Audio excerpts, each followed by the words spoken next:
काफी सारे जने बहुत सारी मात्रा में ऐसे होंगे कि जो भगवान का भजन भी मतलब मंदिर भी जाएंगे और तामसिक भोजन का भी आहार करते हैं। बिल्कुल नहीं, बिल्कुल मतलब इसे कुछ मंगलवार को हनुमान जी के जाएंगे, मतलब इसे कुछ नहीं होने वाला। सबसे पहली बात है हमारे आहार शुद्धि, मन शुद्धि। देहाती भाषा में कहते हैं जैसा खाओ अन्न वैसा बने मन। देखो, अगर हम शास्त्र की आज्ञा का पालन नहीं करेंगे और मनमानी आचरण करेंगे तो नरक जाओगे। पहले आहार शुद्धि, मन शुद्धि। अगर जैसा खाओ अन्न वैसा बने मन। किसी भी प्राणी को दुख देना, हनुमान चालीसा का भी पाठ करते हैं। ये अपनी वासनाओं की, अपनी जिह्वा को थोड़ा रोको यार। शराब पीते हो, मांस खाते हो, अंडा खाते हो, इस तरह के व्यवहार करते हो और हनुमान जी और शंकर ये ऐसे प्रसन्न हो जाएंगे, ऐसे काम बन जाएगा? कुछ नहीं बन जाएगा। अवश्य में भोक्तव्यम कृतम कर्म शुभाशुभम। जो तुम कर्म करोगे तुम्हें भोगना पड़ेगा। चाहे मुर्गा हो, चाहे बकरा हो, सब जीव अपने प्राण बचाना चाहते हैं। सब जीव, तुम उनको काट कर खाओगे वो भोगना पड़ेगा। राम जी के रूप में भगवान ने यदि बाली के चरण में बाण मारा तो भगवान श्री कृष्ण के चरण में व्याध के रूप में उसने बाण मारा। देखो ना, लीला देखो। भगवान ने अंतिम अपनी लीला जो श्री कृष्ण लीला है वो यहां संपन्न की कि भगवान के चरण में व्याध जो है बाण मार रहा है। अब आप विचार करो, जब वो सरकार समर्थ होते हुए भी अपने लीला का लीला दर्शन कराते हैं। श्रवण कुमार के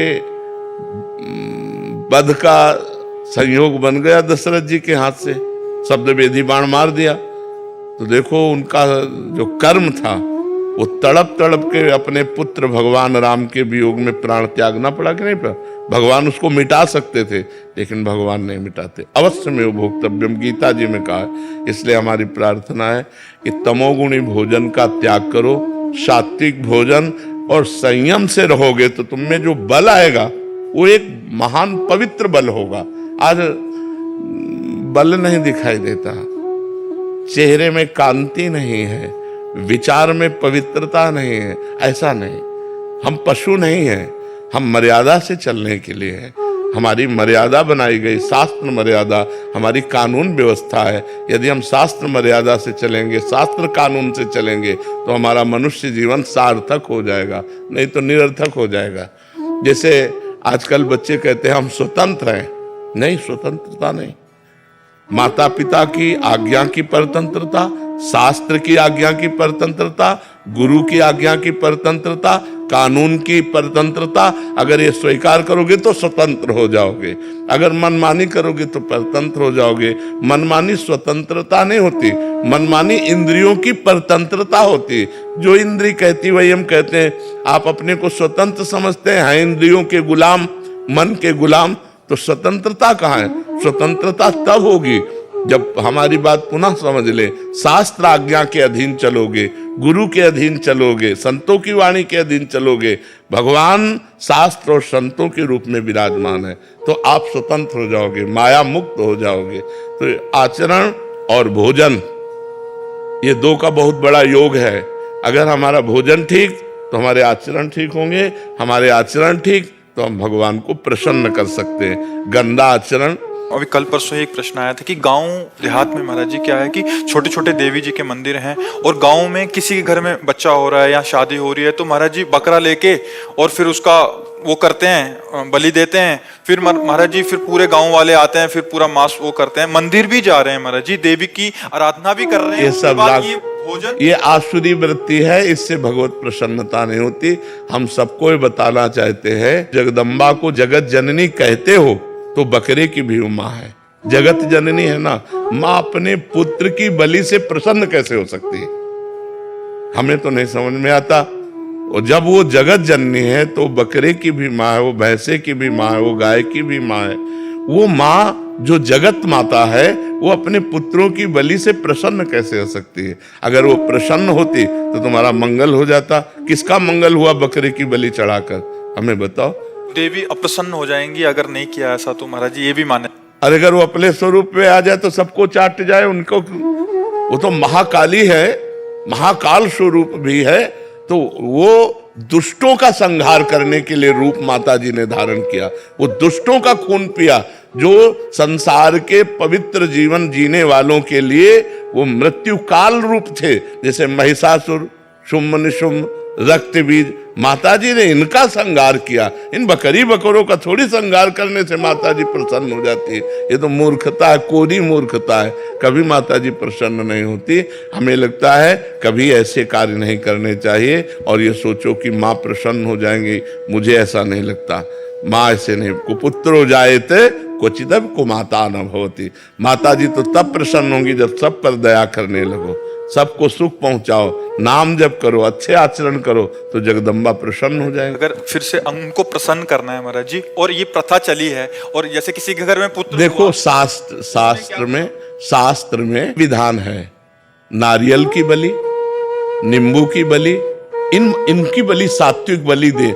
आप कच्चा नारियल की बलि दे सकते हैं, तो ये भी बलि तो मानी जाती है। ये सब मनमानी आचरण है, इससे देवी प्रसन्न नहीं होती है। और देवी को रक्त चाहिए तो चराचर जीवों के हृदय में देवी विराज।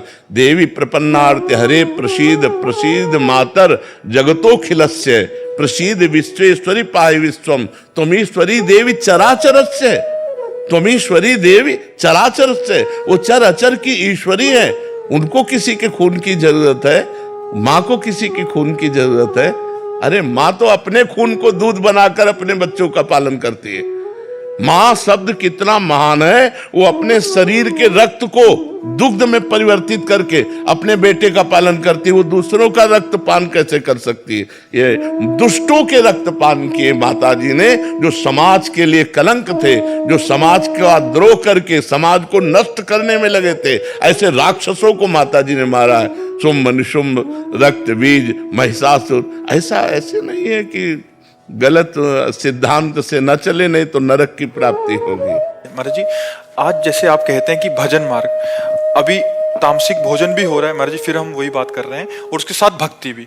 भक्ति का उद्देश्य है कि प्रभु का अगर हम पास जाएंगे या सोमवार को या मंगलवार को हम प्रभु के आगे हमारी कामनाओं की पूर्ति। महाराज जी, अगर उद्देश्य भगवत प्राप्ति हो, फिर तो महाराज जी उस उद्देश्य ही पता नहीं है। हाँ, लेकिन हम कह रहे हैं कि अगर हमें कामना की भी पूर्ति चाहिए तो हमको गलत आचरण छोड़ने पड़ेंगे, क्योंकि हम जो कामना की पूर्ति चाहते हैं उसमें पाप आचरण बाधा पहुंचाएंगे। पाप का फल दुख है, पाप का फल विपत्ति है, पाप का फल संकट है। यदि आप मुर्गा मुर्गी खाते हो तो पाप कर रहे हो, और वो पाप आपकी कामनाओं को पूर्ण नहीं होने देगा। चाहे हनुमान जी के पास जाओ, चाहे राम जी के पास जाओ, जहां भी जाओगे जीवों की हिंसा करते हो, जीवों को दुख देते हो, गंदा आचरण करते हो, गंदा भोजन पाते हो, तो भगवान प्रसन्न नहीं होने वाले। और आप किसी मंदिर न जाओ, घर में पवित्र आचरण करो, पवित्र भोजन पाओ और नाम जप करो, तुम्हारे घर में भगवान आ जाएंगे।